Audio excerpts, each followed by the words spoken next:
Salguana, vocero de la bancada de Alianza para el Progreso, que por supuesto ocupan la primera vicepresidencia en esta nueva mesa directiva con la congresista Lady Gamonés y han sellado claramente este acuerdo con Acción Popular para dirigir el Parlamento de la República frente a un ejecutivo que todo indica. Congresista Salguana, le doy las buenas noches y le agradezco estar con nosotros. Todo indica pues de un signo distinto del que tendrá el ejecutivo. ¿Qué tal?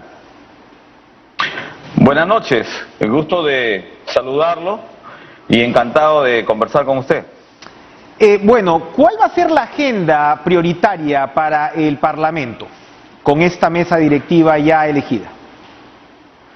Bueno, primero la apuesta de esta mesa directiva es una apuesta de concertación, es una apuesta de búsqueda de consensos con el Poder Ejecutivo y tratar de constituir en el Legislativo un grupo de trabajo que busque elementos de apertura y elementos de coincidencia con el Ejecutivo y trabajar una agenda desde el Congreso que atienda los problemas prioritarios del país, que ya todos sabemos pasa por la atención de la pandemia, el tema de la reactivación económica, el tema de la salud y el tema de la educación, ¿no? Creo que son los 4 temas en los cuales el Congreso debe abocarse y también el Ejecutivo, ¿no? En los próximos meses. Para comenzar, congresistas Salguana, con la principal preocupación de la población, ¿cómo abordan ustedes el tema precisamente del combate contra la pandemia? Ahora mismo hay incertidumbre de repente en algunos círculos sobre lo que podrían ser los cambios en la estrategia de vacunación. El presidente Francisco Sagasti acaba de reiterar, ¿no?, que esa ha sido la principal tarea que ha realizado el gobierno de transición y que claro, que esta curva de aprendizaje no habría que dejarla de lado. ¿Qué opinan ustedes? No, es correcto lo que señala el presidente Sagasti y creo que es uno de los logros fundamentales de su gestión de emergencia en Palacio de Gobierno. Y creo que el presidente Castillo debe también acentuar un trabajo intenso en esta tarea y por ello es que un poco no nos parece pertinente las últimas declaraciones o los enfrentamientos verbales que hubo en las últimas semanas entre el probable candidato o el probable ministro de Salud, el señor Ceballos, y el actual ministro, y el ministro, sí, exactamente, y el actual ministro de la cartera, ¿no? Cuando creo que habría que tratar de mantener una relación armoniosa, quizás mantener todo el equipo de vacunación y todo el equipo de trabajo, porque como bien dice el presidente, hay un expertise, ¿no? Hay una experiencia ganada, ¿no? En un tema nuevo, en una pandemia bastante agresiva, y más aún que ya se vaticina la tercera ola, que sería mucho más, con consecuencias mucho más graves, no solamente en la salud, sino en la economía, ¿no? Así que ahí creo que el presidente Castillo tiene que centrar sus principales esfuerzos los próximos meses. Exacto, porque bueno, se ha garantizado un suministro de las vacunas, lo conversábamos hace algunos días acá con el presidente Sagasti, y volviendo al tema de la curva de aprendizaje, por ejemplo, ¿no?, la estrategia estas de las vacunatones han avanzado bien, aparentemente, pero el señor Ceballos dijo que probablemente las iban a revisar, incluso eliminar. Bueno, me parece un error, ¿no? Creo que estos denominados vacunatón resultan siendo un éxito, porque sin duda alguna le pone una intensidad por algunos días que quizá debería más bien acentuarse y mantenerse, ¿no? La cantidad el número de vacunados en el país, pese a los esfuerzos de la gestión del señor Sagasti, seguimos estando a la cola en América Latina, y eso es lo que nos debería llamar la atención.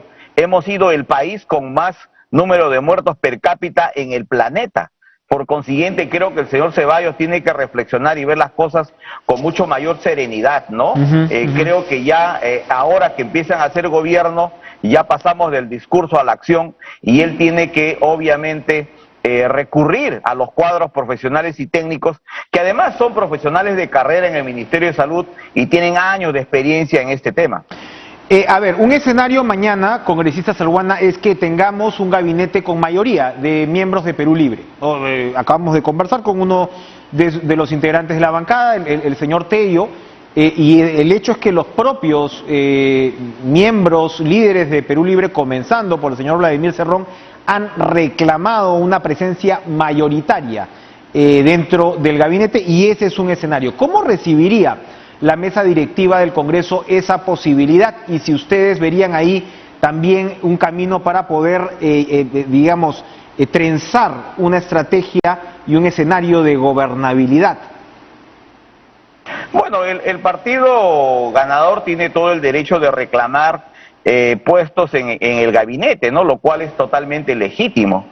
Pero también es legítimo que el presidente Castillo, como el ganador en estas elecciones, ¿no?, debe tener ya una visión no solamente al interior del partido, sino tiene que tener una visión de estadista que le permita observar el bosque. Y el bosque en el Perú es un escenario de una nación polarizada, enfrentada, ¿no?, hasta con niveles de violencia física en las últimas etapas de la campaña, y por consiguiente su misión principal va a ser es generar mecanismos de unidad, de concertación, mensajes a los actores económicos que generen estabilidad política y luego y consecuentemente la estabilidad económica que requerimos para afrontar la recesión que se vive en este momento.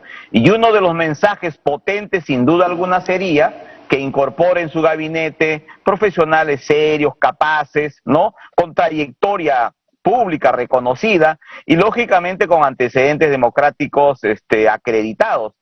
Y eso no solamente, obviamente pueden ser del partido, pero también tiene que dar una mirada a los sectores independientes y a otros grupos políticos. No creo que un mensaje de concertación y un gabinete plural le haría mucho bien al país en este momento. Para finalizar, congresista Salguana, ¿ya han conversado los miembros de la mesa directiva, las bancadas, sobre un posible escenario constituyente? Bueno, en general es un tema que se ha discutido bastante en las últimas semanas, ¿no? En el caso de APP, por ejemplo, cuando nos reunimos con el presidente Castillo conjuntamente con nuestro líder del partido, el ingeniero César Acuña, le dijimos de manera muy directa al presidente que el tema de la Asamblea Constituyente, tal como lo estaban planteando, quizás al margen de la carta política vigente, iba a constituir un elemento de confrontación, un elemento de mayor división, e iba a acentuar e incrementar la incertidumbre política que ya tenemos en este momento. Y considerábamos que no era pertinente hacerlo, ¿no? Y en el caso de que se plantee mañana en el mensaje presidencial, lógicamente habrá que ver la forma y la manera en la cual se propone, ¿no? Si, por ejemplo, se plantea una modificación del artículo 206, que es lo que correspondería para incorporar la figura de la Asamblea Constituyente, lógicamente tendrá que ser debatido, tendrá que ser discutido ampliamente en el Congreso y posteriormente se tomará una decisión a través de los votos, ¿no? Pero esto no debe ser el elemento central, sin duda, del mensaje presidencial.